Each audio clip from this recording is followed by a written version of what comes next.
গভীর রাতে শিক্ষকের বাড়িতে হানা, হেরোইন বসানোর অভিযোগে তোলপাড়, পুলিশের ভূমিকা নিয়ে উত্তাল লালগোলা। গভীর রাতে কোনো অভিযোগ ছাড়াই এক স্কুল শিক্ষকের বাড়িতে হানা দেয় পুলিশ। এমন ঘটনাকে কেন্দ্র করে তীব্র চাঞ্চল্য ছড়িয়েছে লালগোলা এলাকায়। গ্রামবাসীদের দাবি, পুলিশের হঠাৎ তল্লাশি ছিল সম্পূর্ণ বেআইনি এবং উদ্দেশ্য প্রণোদিত। আরও বিস্ফোরক অভিযোগ, তল্লাশির সময় শিক্ষকের বাড়িতে হেরোইন বসানোর চেষ্টা করা হয়েছিল, যাতে তাকে মাদক মামলায় ফাঁসানো যায়। ঘটনা ঘটে রাত প্রায় 2:30টার সময়। শিক্ষক ও তার পরিবারের সদস্যরা হঠাৎ দরজায় জোর ধাক্কা শুনে চমকে ওঠেন। দরজা খুলতে কয়েকজন পুলিশ সদস্য ঘরে ঢুকে পড়েন। তাদের কাছে কোনো লিখিত অনুমতি বা অভিযোগপত্র ছিল না বলে দাবি পরিবারের। গ্রামের কয়েকজন বাসিন্দা শব্দ পেয়ে বাইরে বেরিয়ে এসে বিষয়টি দেখতে পান। তারা জানান, পুলিশ নিজেরাই 3টি প্যাকেট বাড়ির ঘরের মধ্যে রাখতে যাচ্ছিল। আমরা দেখে প্রশ্ন করলে তারা অসংলগ্ন কথা বলতে থাকে। গ্রামবাসীদের মতে, শিক্ষক অত্যন্ত সৎ ও শান্ত স্বভাবের মানুষ। তার বিরুদ্ধে কোনো বিরোধ, শত্রুতা বা অতীত অভিযোগ নেই। ফলে এই হঠাৎ রাতে তল্লাশি ও মাদক বসানোর অভিযোগ আরও সন্দেহজনক হয়ে ওঠে। শিক্ষকের স্ত্রী বলেন, আমরা কোনোদিন আইন ভঙ্গ করিনি, কেন হঠাৎ পুলিশ এভাবে ঢুকে পড়লো তা বুঝতে পারছি না। আমাদের ভয় দেখানোর চেষ্টা করা হয়েছে।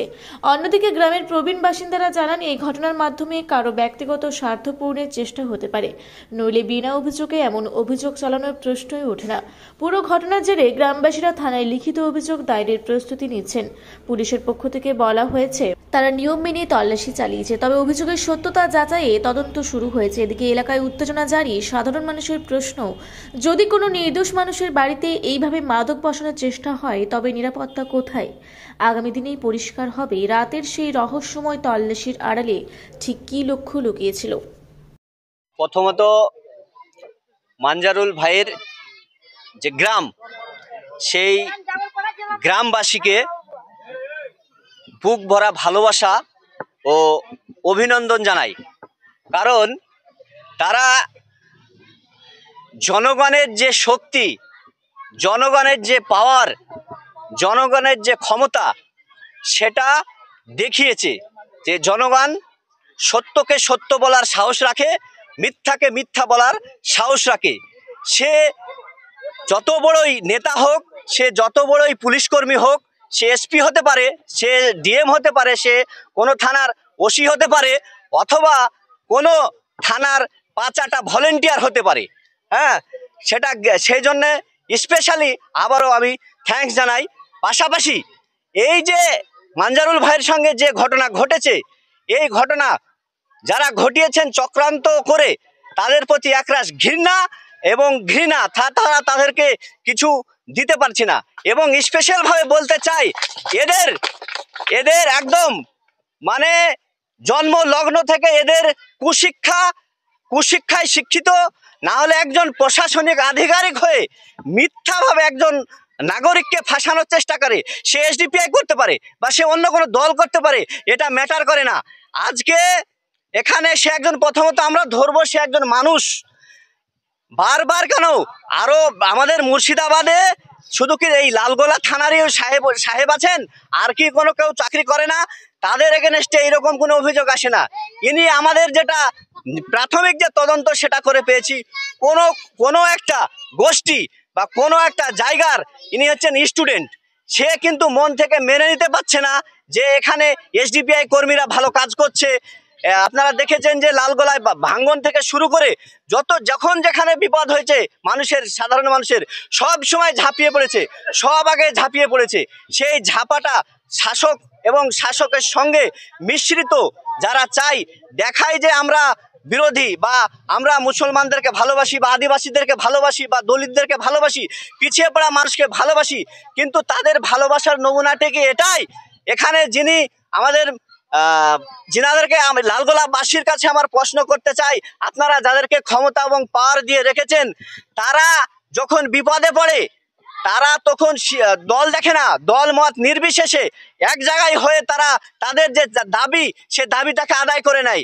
যখন ওয়াকআপের কথা আসে, যখন একটি কমিউনিটির ওপর বারবার আঘাত আসে, তখন তারা এক জায়গায় হয় না, তখন বলে দিল্লি গিয়ে আন্দোলন করো, কেউ বলে এটা তো আমরা ক্ষমতায় নাই। কিন্তু যখন তাদের বিড়ির ট্যাক্সের ওপর যে জিএসটি পড়ে, তখন কংগ্রেসের এমপি থেকে শুরু করে টিএমসির এমপি থেকে শুরু করে, তখন তারা এক টেবিলে বসে এক টেবিলে চা খায় এবং তারা কুশল বিনিময় করে এবং নিজের স্বার্থ হাসিল করে। সেই জন্যে তাদের দেখে আর আমরাও আপনাকে প্রতিহত করি, আইন আমরা কতটা জোড়া দিতে পারি এবং আইনের যে মান, সেই মান যে আমরা রক্ষা করতে পারি সেটা আমরাও দেখাবো। ছোট ভাই রাত্রি 2:25 আমাকে ফোন করে, ভাই আমার বাড়িতে পুলিশ এসছে, আমার বাড়ি পুরো ঘিরে আছে। আমি তৎক্ষণাৎ বাড়ি থেকে ছুটে আসি, এসে দেখি দরজায় পুলিশ। পুলিশকে বললাম কি ব্যাপার এত রাত্রে? বলছে যে এত রাত্রে তার কৈফিয়ত কি তোকে দিতে হবে নাকি? বলে হ্যাঁ অবশ্যই আপনাকে দিতে হবে। রাত 10টার পরে লিগালি ভাবে আপনার আসার কোনো অধিকারের মধ্যে পড়ে না। আপনি কেন এসছেন এ কথার উত্তর আমাকে দিতে হবে আপনাকে। আপনি আমাকে তখন বলছে তুই কে? আমরা ওর বড় দাদা আমি। তারপরে আমাকে ও ঢুকতে দেবে না, গায়ের জোর দেখাচ্ছে। ওরা যখন গায়ের জোর দেখাচ্ছে তখন আমি তাদেরকে পাশ কাটিয়ে আমি ভেতরে ঢুকে যাই। ভেতরে ঢুকে যাওয়ার পরে আমার ভেতরটাকে তালা মারার পরে আমার এসপি আসবে। এসপি এসে ওরা আমাকে বলছে থানায় আসো, থানায় এসে একটা সমাধান হবে। আমরা কিছু করছি না, কিছু করবো না, আমাদের উপর ভরসা রাখো, বিশ্বাস রাখো। না, আপনাকে বিশ্বাস করি না। আপনি 30 লাখ টাকার হোক আর 3 টাকার হোক, বেআইনি মাদক দ্রব্য আমার বাড়িতে যখন আপনি ভরেছেন, আপনি সব কিছু করবেন, আপনি নিশ্চিত একটা ডাকাত। এই বলে তারপরে ও তখন এসডিপিও কে ফোন করলো। এসডিপিও কে ফোন করার পরে এখানে শুধু জাস্ট একটা মোবাইল পেয়েছি, আর হিরোইনের কথা কিছু লেখা হয়নি। না, যে আমি রাত্রে 2:30টার সময় ফোন পেলাম যে এখানে এসে পুলিশ এসে হেনস্থ করেছে। এখানে এসে দেখছি যে হিরোইন ওরাই ফেলে ওরাই ফাঁসাচ্ছে আমাদের। এই পুলিশ, সিভিক পুলিশ বাবু যে বলছে বাবুল, এবং ওর সাথে যে এসেছিল ওসি, সে ওই ধমক দিচ্ছে, এ করছে যে এই হিরোইন তোদের এই এখানে কি করে এলো। এই যে সমস্ত এসডিপিও এসে সব লিখিত করে নিয়ে গেল যে আমরা একটা কিছু ব্যবস্থা করবো। এই তা আমরা যদি এরকম সাধারণ মানুষ এরকমভাবে পুলিশের কাছে হেনস্থ হই, তাহলে আমরা কোথায় পৌঁছবো বা কার কাছে যাব বিচারের জন্য? আমার নাম আতাবুর হোসেন। আপনি এই হ্যাঁ প্রতিবেশী, আমি হচ্ছে মানজারুলের জামাইবাবু।